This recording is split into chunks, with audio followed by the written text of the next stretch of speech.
저 오늘도 말씀을 통해서 같이 함께 은혜를 나누도록 하겠습니다. 계속되는 말씀이죠. 15장 그리고 16장의 말씀. 일곱 천사가 일곱 대접을 받아 하늘과 땅과 바다 강물과 이 온 땅에 이제 이 쏟아 버리는 마지막 재앙이 이제 계속되고 있는 것을 보게 됩니다. 마지막 재앙의 심판이지요.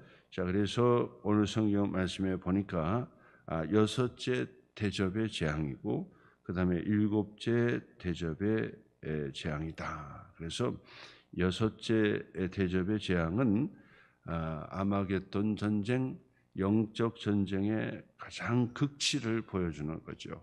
끝을 보여주는 것이 바로 아마겟돈 전쟁이다라고 하는 것이죠. 자, 그걸 구체적으로 한번 좀 말씀을 통해서 한번 살펴보도록 하겠습니다. 12절 말씀에 보니까 또 여섯째 천사가 그 대접을 큰 강 유브라데의 소돔에, 유브라데스 강이죠. 소돔의 강물이 말라서, 여기서도 이 큰 강 유브라데가 어디고 또 그 지역이 어디인지를 찾아내는 것도 중요한 의미가 되겠지만은, 왜냐하면 지금도 그 강이 있으니까요. 그러나 더 중요한 것은 상징적 의미로 영적 전쟁의 극치, 마지막의 최후의 영적 전쟁이다라고 하는 것을 우리가 생각하면 될 거예요. 거기에서 이제 뭐 더 나가서 생각하니까 마지막 이 여섯 번째 천사의 대접의 재앙은 도대체 이 아마겟돈의 전쟁은 도대체 어디고 언제냐라는 것을 자꾸 물어요. 그래서 제3차 전쟁일 것이다. 그리고 유프라테스 강이 있으니까 중동 지역일 것이다. 그리고 그 아마겟돈이라고 하는 그 지역은 바로 이 에돔 지역에 바로 이 페트라 성, 페트라의 바로 그 지역이 바로 이 동서남북의 바로 이 모든 나라들이 집결하는 그런 최후의 중동의 전쟁이고, 또 미국이 가세를 하죠. 러시아가 또 가세하고, 또 중국은 또 깊이 또 관여가 됐다고 그러지요.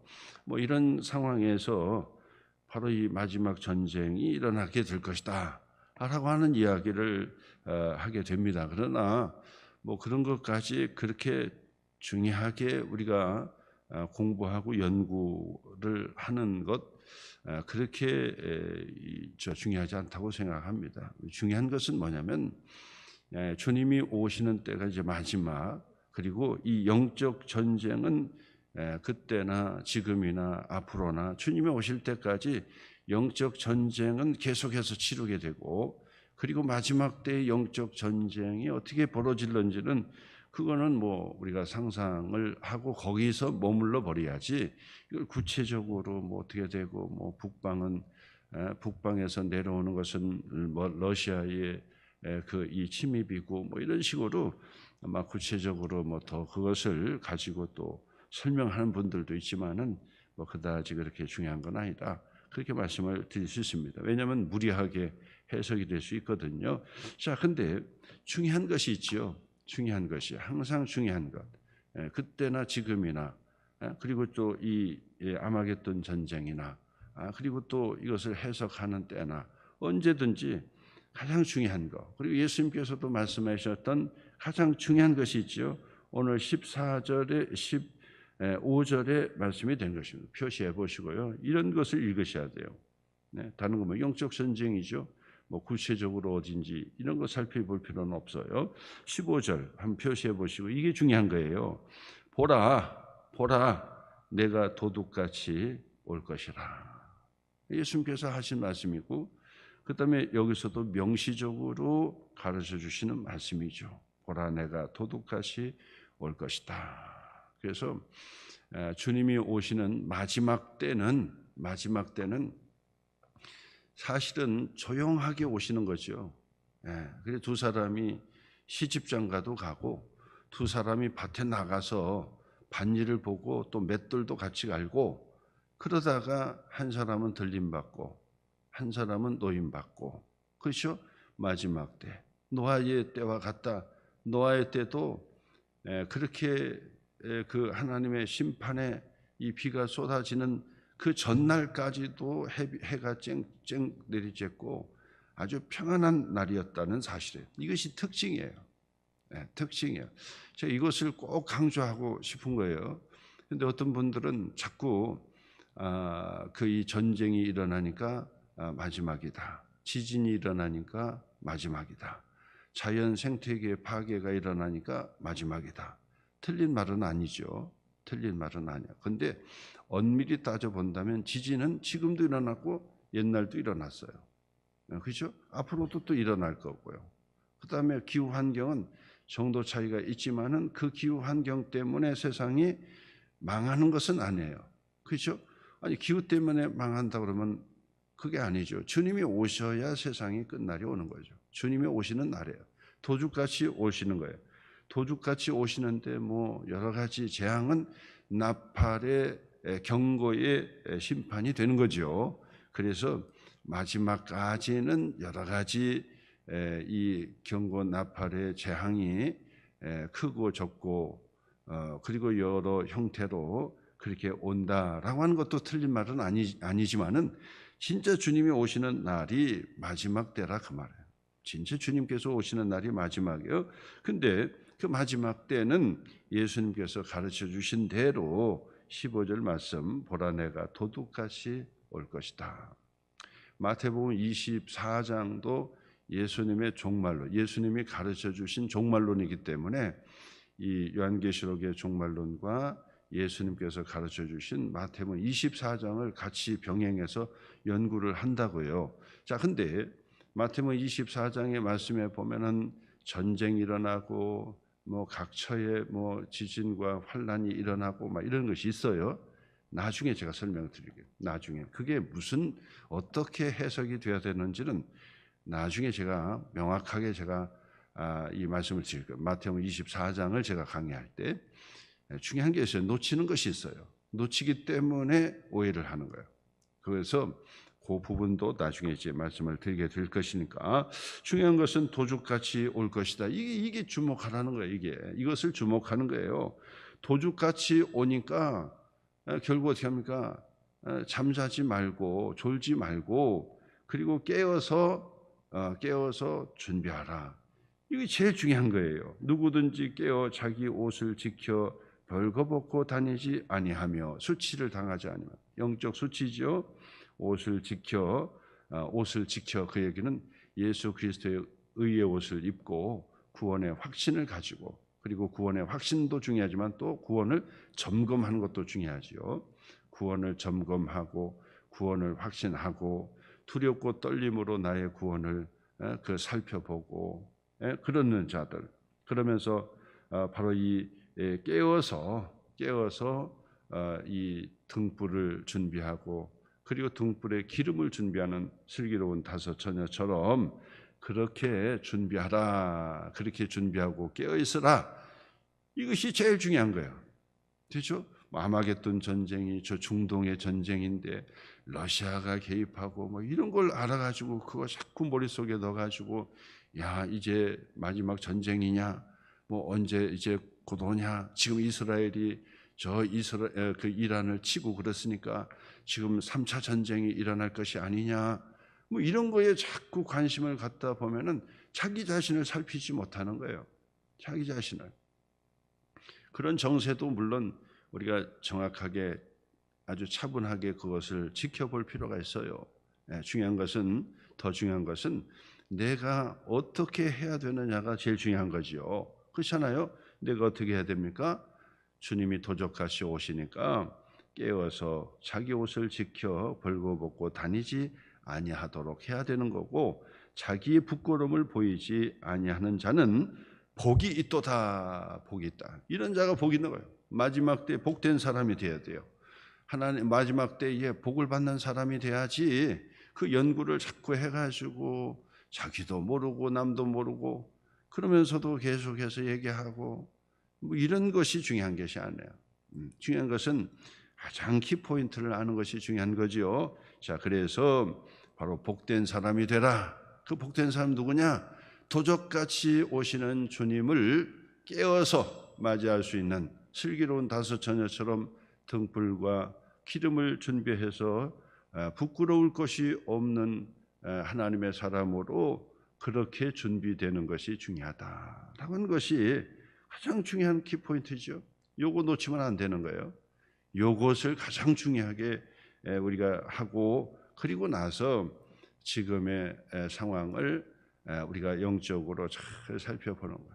영적으로 잘 살펴봐야 돼. 성경적 세계관으로 자꾸 이것을 잘 보셔야지 편향적으로 자꾸 봐서는 안 된다. 그렇죠? 편향적으로 자꾸 보지 말고 성경의 안경을 끼고, 성경의 색깔의 안경을 끼고, 그리고 되어지는 현상을 잘 보시라고.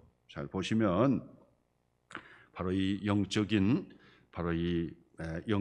이 사단의 이 마지막에 이 전쟁의 사건이 바로 이 아마겟돈이라고 하는 곳에서 이루어지게 된다. 아마겟돈이다. 이제 그렇게 16절 새 영이 바로 이들도 새 영이라 그러잖아요. 삼위일체를 흉내낸 거예요.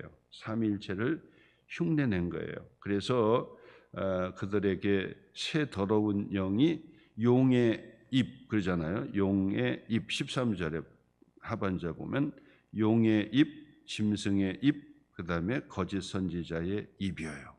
이게 새 영이요. 바로 이 마귀들도 사탄도 바로 이 삼위일체를 모방하고 흉내내고, 그리고 우리를 아주 유혹하는 그런 이 구성이다라고 하는 것도 성경에 나와 있으니까 우리가 정말 정확하게 알고 계셔야 된다 하는 것입니다. 자, 그래서 이 사탄과 마귀의 본 것이 바로 이 영적 전쟁이 이제 최후의 전쟁이 또 일어나게 되더라 하는 사실을 여섯째 대접 재앙으로 드러나게 되는 것이고, 마지막에 일곱째 천사가 일곱 번째 대접을 이제 쏟으니까 이제 세상 나라 바빌론이 완전히 무너지게 되는 바로 이 사건이 일어나게 되는 것입니다. 바빌론의 제국이 멸망하는 거예요. 근데 여러분 보세요. 바빌론 제국은 상징적이라는 것을 이미 알고 계시죠? 왜냐하면 요한계시록을 기록할 당시도 바빌론 제국은 이미 존재하지 않았어요. 바빌론 제국이 존재하지 않아요. 이미 무너졌다고. 그렇죠? 이미 바빌론 제국은 메데 파사, 페르시아의 제국, 바로 이란이죠. 지금의 이란의 바로 이 고레스라고 하는 왕에 의해서 완전히 초토화되고 무너졌다고요. 자, 그런데도 불구하고 여기에서 바빌론 제국이 마지막, 그렇기 때문에 이 바빌론 제국은 바로 이 세상 나라를 상징적으로 말씀할 때 바빌론 제국이다. 이제 그렇게 얘기하는 것입니다. 자, 그래서 일곱째 대접의 재앙은 이 바빌론의 멸망을 얘기하는 거예요. 바빌론의 큰 멸망, 무너지는 거죠. 19절 보세요. 큰 성이 세 갈래로 갈라지고 만국의 성도도 무너지니 큰 성 바빌론이 하나님 앞에 기억하신 바 되어 그의 맹렬한 진노의 포도주 잔을 받으며 각 섬도 없어지고 산악도 간데 없더라. 상징적인 의미로 얘기하는 것이죠. 세상의 나라의 마지막 최후를 우리에게 가르쳐 주는 것입니다. 자, 그러면서 21절 보니까 또 무게가 한 달란트가 되는 큰 우박이 하늘로부터 사람들에게 내리매. 큰 우박의 재앙이죠. 사람들이 그 우박의 재앙 때문에 하나님을 비방하니 그 재앙이 심히 크미러라. 그래서 앞에서도 나팔의 이 경고 심판이 나팔이 울려졌죠. 그다음에 이제 이 일곱 대접이 이제 순차적으로 재앙으로 쏟게 되잖아요. 근데 이 특징이 있어요. 어떤 특징이냐? 구원받은 하나님의 사람은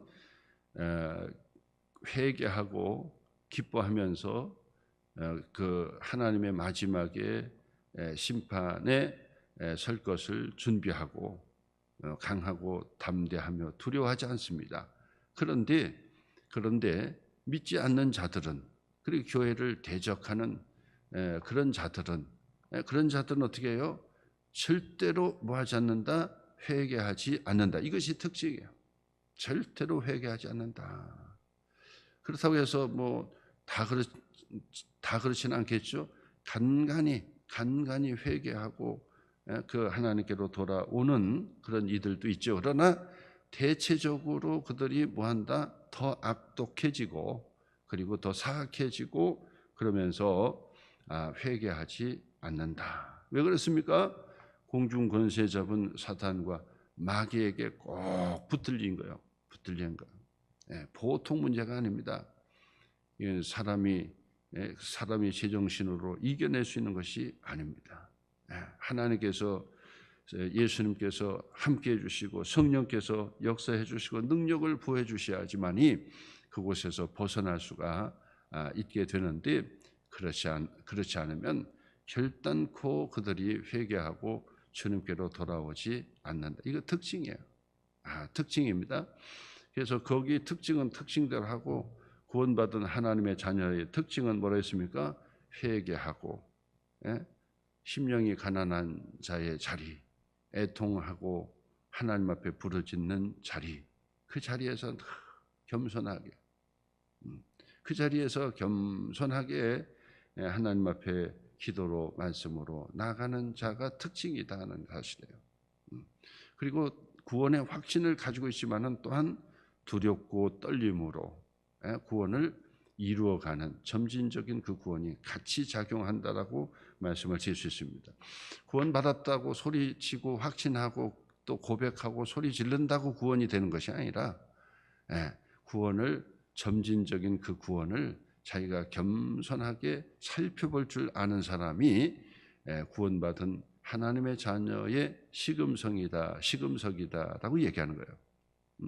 우리가 구원받았는지 안 받았는지를 우리가 어떻게 알아요? 모른다고요. 내가 얘기한다고 알겠어요? 다른 사람이 알아주겠습니까? 그 다음에 열심히 다닌다고 알겠습니까? 모르는 거예요, 사실은. 모르는 거죠. 누구만 아십니까? 하나님만 아시는 거예요. 하나님만 아시는데 우리는 그렇다고 해서 전혀 모르느냐? 그렇지 않아요. 그렇기 때문에 그걸 점검해 볼 수 있는 시금석이 있어요. 우리는 모르지만은, 하나님만 아시지만은 조심스럽게 볼 수 있는 시금석이 있더라 그 말이에요. 시금석이. 저분은 구원을 받았구나. 시금석이 있어요. 그래서 여러분, 세례 받은 사람은 다 구원받은 사람이고 세례받지 않은 사람은 구원받지 않은 사람이다. 맞아요? 틀려요? 틀리다고요. 세례는 안 받았는데 구원받은 사람이 있고, 세례는 받았는데도 불구하고 구원받지 않은 사람이 있어요. 왜 그렇습니까? 바로 사람의 입의 고백이 진실이 아닐 수도 있기 때문에. 세례 문답 100점 맞았다고 구원받은 것입니까? 그리고 고백한다고 양심과 진실로 그렇게 고백한 것입니까? 모르지요. 그렇기 때문에 교회의 공동체 속에서는 반드시 학습과 세례의 절차를 반드시 그나마 최소한 그것을 가져야 된다라고 하는 것을 이야기하는 거예요. 그럼에도 불구하고 세례를 받았다고 해서 구원받았다고 단정을 줘주지는 않아요. 그럼에도 불구하고 그렇다고 해서 세례 안 받고 나는 그냥 다닐래, 그렇다고 해서 예, 구원받았습니다 얘기해주고 직분 주고 할 수 있습니까? 없어요. 이게 질서 문제예요. 이게 교회의 영적인 질서가 그래서 있는 거예요. 그래서 학습의 제도가 있고 세례가 제도가 있고 그러는 거예요. 그 절차를 밟는 거예요. 우리가 조급하다고 해서 세례 안 받았는데도 받은 것처럼 해서 집사도 주고 이래서는 안 되는 거예요. 제가 정말 아주 특이한 그 경험을 했는데, 목회하면서 어떤 분이요, 교회에서 다 집사 직분 받고 봉사도 하고 다 하는 거예요. 근데 나중에 저한테 개인적으로 얘기하는, 목사님, 제가 솔직하게 말씀드릴 게 있습니다. 그게 뭐냐 그랬더니 사실은 제가 세례를 안 받았어요. 이게 끔찍한 일이죠. 아니 그러면 세례를 안 받았는데 어떻게 집사를 받으세요? 세례 받았다고 그냥 어떻게 된 거예요. 뭐 거짓말 하려고 한 것도 아닌데 어떻게 다니다 보니까 바빠서 직장 다니고 바쁘다 보니까 놓쳐버렸는데 옆에서 보니까 저분 열심히 교회 다니시고 막 그러는데 그 집사 직분 주셔야 되겠습니다 해서 그래야지요. 뭐 11조도 잘하고 주일 성수도 잘하고 또 봉사도 잘하고 그러는데 뭐 안 줄 이유가 없죠. 그래서 당회 논의해 가지고 세례를 줬다 그 말이에요. 세례를. 그리고 나서 그 세례 준 게 아니라 집사 직분을 줬단 말이에요. 그러니까 이분도 어정쩡하게 그냥 넘어간 거예요. 어정쩡하게 넘어가고 아니 나는 안 됩니다. 세례를 바빠서 못 받았습니다. 해서 이 관계를 해결해야 되는데 그냥 어정쩡하게 넘어가다 보니까 본의 아니게 그래 된 거예요. 그러다가 1, 2년도 아니고 몇십 년은 그냥 푹 지나고 나서 가만 생각하니까 이거 내가 이거 하나님 앞에 이거 큰일 나겠다 생각이 든 거예요. 그래서 목사님 죄송합니다. 사실 제가 세례를 받지 않았습니다. 네? 아니 어떻게 그렇게 그런 일이 있을 수 있습니까?